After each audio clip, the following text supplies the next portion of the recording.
Hello दोस्तों, आप लोग कैसे हैं। आप लोगों का स्वागत है A60 लर्निंग में। इस चैनल के माध्यम से आप लोगों को डेली डिक्टेशन और आउटलाइन दोनों प्रोवाइड किया जाता है। यदि इसका PDF चाहिए, डिक्टेशन का और आउटलाइन का, तो आप लोग हमारे टेलीग्राम चैनल से जुड़ सकते हैं, वहाँ से PDF ले सकते हैं। ये डिक्टेशन दैनिक जागरण से बोला जाएगा 3 अलग अलग स्पीड में। पहला स्पीड 70 का, और दूसरा 80 का, और तीसरा 90 का। तो स्टार्ट करते हैं। 70 वर्ड प्रति मिनट स्टार्ट होगा 5 सेकंड बाद।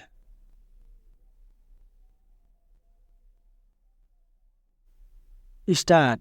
मोदी सरकार के तीसरे कार्यकाल के 100 दिन पूरे होने पर गृह मंत्री अमित शाह ने जिस तरह यह स्पष्ट किया कि 2029 के पहले एक साथ चुनाव कराने की व्यवस्था कर दी जाएगी, उससे यह स्पष्ट है कि सरकार अपने इस महत्वाकांक्षी वादे को पूरा करने के लिए प्रतिबद्ध है।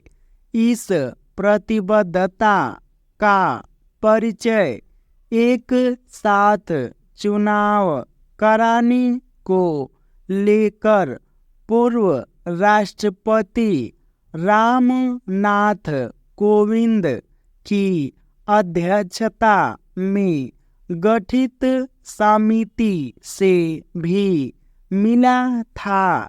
इस समिति ने व्यापक विचार विमर्श के बाद अपनी रिपोर्ट में उन बाधाओं को दूर करने के उपाय सुझाए हैं जो एक साथ चुनाव कराने में आड़े आ सकती हैं। यह रिपोर्ट यही बताती है कि एक साथ चुनाव के विरोध में दिए जा रहे तर्क खोखले ही अधिक हैं। ये तर्क इसलिए भी खोखले साबित होते हैं कि 1967 तक लोकसभा और विधानसभा के चुनाव एक साथ ही होते थे।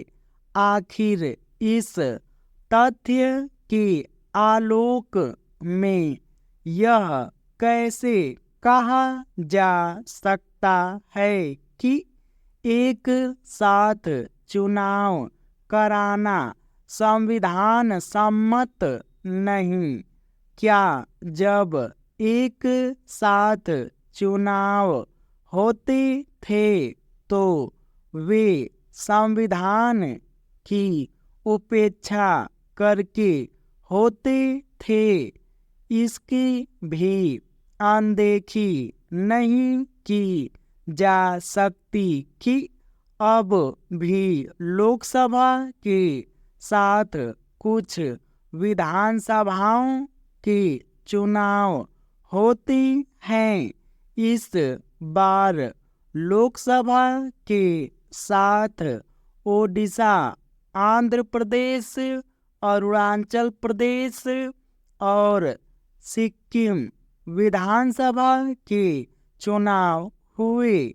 आखिर जब लोकसभा के साथ 4 राज्यों के विधानसभा चुनाव हो सकते हैं तो शेष राज्यों के क्यों नहीं हो सकते? वास्तव में यह दलील विरोध के लिए विरोध वाली राजनीति का ही परिचायक है कि एक साथ चुनाव कराना व्यवहारिक नहीं, एक साथ चुनाव केवल इसलिए नहीं होने चाहिए कि देश को बार बार होने वाले चुनाव से मुक्ति मिलेगी, ये इसलिए भी होनी चाहिए ताकि संसाधनों की बचत के साथ चुनावी माहौल के कारण पैदा होने वाली अनावश्यक राजनीतिक कटुता से बचा जा सके। बार बार चुनाव होते रहने से सरकारों को अपनी प्राथमिकताओं में फेरबदल करने के लिए भी बाध्य होना पड़ता है। इससे विकास एवं जन कल्याण के काम प्रभावित होते हैं। एक साथ चुनाव में यदि कुछ बाधक है तो वह है राजनीतिक संकीर्णता। राष्ट्रहित में इस संकीर्णता का परित्याग किया जाना चाहिए। क्या ऐसे देशों में कम लोकतांत्रिक कहा जा सकता है जहां संसद के साथ विधानसभाओं के भी चुनाव होते हैं? यह ठीक नहीं कि एक साथ चुनाव का विरोध कर रहे राजनीतिक दल अन्य राजनीतिक एवं चुनावी सुधारों को अपनाने से भी बच रहे हैं। समय की मांग तो यह है कि उन्हें न केवल एक साथ चुनाव पर सहमत होना चाहिए बल्कि ऐसी कोई व्यवस्था बनाने पर भी राजी होना चाहिए जिसमें प्रत्याशियों के चयन में कार्यकर्ताओं और साथ ही जनता की भी भागीदारी हो। अभी तो प्रत्याशी चयन में मनमानी ही होती है। हालांकि इसके दुष्परिणाम राजनीतिक दल ही भोगते हैं, लेकिन कोई नहीं जानता कि वे प्रत्याशी चयन की लोकतांत्रिक प्रक्रिया क्यों नहीं अपनाना चाहते। ये डिक्टेशन 70 वर्ड प्रति मिनट समाप्त हुआ। अब स्टार्ट होगा 80 वर्ड प्रति मिनट 5 सेकेंड बाद।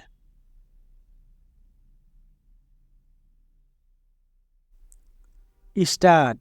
मोदी सरकार के तीसरे कार्यकाल के 100 दिन पूरे होने पर गृह मंत्री अमित शाह ने जिस तरह यह स्पष्ट किया कि 2029 के पहले एक साथ चुनाव कराने की व्यवस्था कर दी जाएगी, उससे यह स्पष्ट है कि सरकार अपने इस महत्वाकांक्षी वादे को पूरा करने के लिए प्रतिबद्ध है। इस प्रतिबद्धता का परिचय एक साथ चुनाव कराने को लेकर पूर्व राष्ट्रपति रामनाथ कोविंद की अध्यक्षता में गठित समिति से भी मिला था। इस समिति ने व्यापक विचार विमर्श के बाद अपनी रिपोर्ट में उन बाधाओं को दूर करने के उपाय सुझाए हैं जो एक साथ चुनाव कराने में आड़े आ सकती हैं। यह रिपोर्ट यही बताती है कि एक साथ चुनाव के विरोध में दिए जा रहे तर्क खोखले ही अधिक हैं। ये तर्क इसलिए भी खोखले साबित होते हैं कि 1967 तक लोकसभा और विधानसभा के चुनाव एक साथ ही होते थे। आखिर इस तथ्य के आलोक में यह कैसे कहा जा सकता है कि एक साथ चुनाव कराना संविधान सम्मत नहीं? क्या जब एक साथ चुनाव होते थे तो वे संविधान की उपेक्षा करके होते थे? इसकी भी अनदेखी नहीं की जा सकती कि अब भी लोकसभा के साथ कुछ विधानसभाओं के चुनाव होते हैं। इस बार लोकसभा के साथ ओडिशा, आंध्र प्रदेश, अरुणाचल प्रदेश और सिक्किम विधानसभा के चुनाव हुए। आखिर जब लोकसभा के साथ 4 राज्यों के विधानसभा चुनाव हो सकते हैं तो शेष राज्यों के क्यों नहीं हो सकते? वास्तव में यह दलील विरोध के लिए विरोध वाली राजनीति का ही परिचायक है कि एक साथ चुनाव कराना व्यवहारिक नहीं। एक साथ चुनाव केवल इसलिए नहीं होनी चाहिए कि देश को बार बार होने वाले चुनाव से मुक्ति मिलेगी। ये इसलिए भी होनी चाहिए ताकि संसाधनों की बचत के साथ चुनावी माहौल के कारण पैदा होने वाली अनावश्यक राजनीतिक कटुता से बचा जा सके। बार बार चुनाव होते रहने से सरकारों को अपनी प्राथमिकताओं में फेरबदल करने के लिए भी बाध्य होना पड़ता है। इससे विकास एवं जनकल्याण के काम प्रभावित होते हैं। एक साथ चुनाव में यदि कुछ बाधक है तो वह है राजनीतिक संकीर्णता। राष्ट्रहित में इस संकीर्णता का परित्याग किया जाना चाहिए। क्या ऐसे देशों को कम लोकतांत्रिक कहा जा सकता है जहां संसद के साथ विधानसभाओं के भी चुनाव होते हैं? यह ठीक नहीं कि एक साथ चुनाव का विरोध कर रहे राजनीतिक दल अन्य राजनीतिक एवं चुनावी सुधारों को अपनाने से भी बच रहे हैं। समय की मांग तो यह है कि उन्हें न केवल एक साथ चुनाव पर सहमत होना चाहिए बल्कि ऐसी कोई व्यवस्था बनाने पर भी राजी होना चाहिए जिसमें प्रत्याशियों के चयन में कार्यकर्ताओं और साथ ही जनता की भी भागीदारी हो। अभी तो प्रत्याशी चयन में मनमानी ही होती है। हालांकि इसके दुष्परिणाम राजनीतिक दल ही भोगते हैं, लेकिन कोई नहीं जानता कि वे प्रत्याशी चयन की लोकतांत्रिक प्रक्रिया क्यों नहीं अपनाना चाहते। ये डिक्टेशन 80 वर्ड प्रति मिनट समाप्त हुआ। अब स्टार्ट होगा 90 वर्ड प्रति मिनट 5 सेकेंड बाद। स्टार्ट। मोदी सरकार के तीसरे कार्यकाल के 100 दिन पूरे होने पर गृह मंत्री अमित शाह ने जिस तरह यह स्पष्ट किया कि 2029 के पहले एक साथ चुनाव कराने की व्यवस्था कर दी जाएगी, उससे यह स्पष्ट है कि सरकार अपने इस महत्वाकांक्षी वादे को पूरा करने के लिए प्रतिबद्ध है। इस प्रतिबद्धता का परिचय एक साथ चुनाव कराने को लेकर पूर्व राष्ट्रपति रामनाथ कोविंद की अध्यक्षता में गठित समिति से भी मिला था। इस समिति ने व्यापक विचार विमर्श के बाद अपनी रिपोर्ट में उन बाधाओं को दूर करने के उपाय सुझाए हैं जो एक साथ चुनाव कराने में आड़े आ सकती हैं। यह रिपोर्ट यही बताती है कि एक साथ चुनाव के विरोध में दिए जा रहे तर्क खोखले ही अधिक हैं।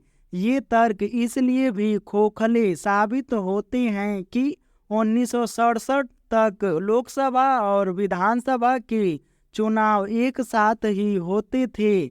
आखिर इस तथ्य के आलोक में यह कैसे कहा जा सकता है कि एक साथ चुनाव कराना संविधान सम्मत नहीं? क्या जब एक साथ चुनाव होते थे तो वे संविधान की उपेक्षा करके होते थे? इसकी भी अनदेखी नहीं की जा सकती कि अब भी लोकसभा के साथ कुछ विधानसभाओं के चुनाव होते हैं। इस बार लोकसभा के साथ ओडिशा, आंध्र प्रदेश, अरुणाचल प्रदेश और सिक्किम विधानसभा के चुनाव हुए। आखिर जब लोकसभा के साथ 4 राज्यों के विधानसभा चुनाव हो सकते हैं तो शेष राज्यों के क्यों नहीं हो सकते? वास्तव में यह दलील विरोध के लिए विरोध वाली राजनीति का ही परिचायक है कि एक साथ चुनाव कराना व्यवहारिक नहीं।